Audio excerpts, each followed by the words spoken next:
انس بن مالک رضی اللہ عنہ سے روایت ہے کہ رسول اللہ صلی اللہ علیہ وسلم نے ایک مسلمان صحابی کی عیادت کی جو بیماری کی وجہ سے چوزے کی طرح سوکھ گئے تھے۔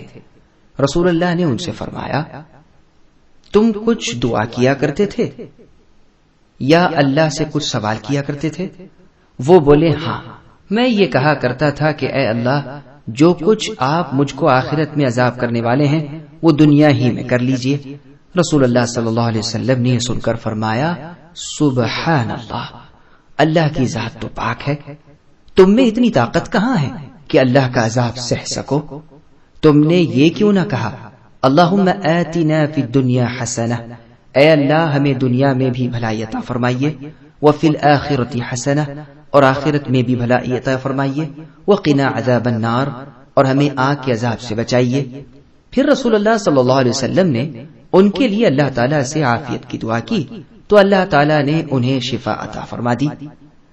دیکھیے سنن ترمذی حدیث رقم 3487۔ سبسکرائب کیجئے ہمارے چینل اور دبائیے بیل کا آئیکن تاکہ آپ کو ریگولر نوٹیفیکیشن اپڈیٹس مل سکے۔ واتقین اللہ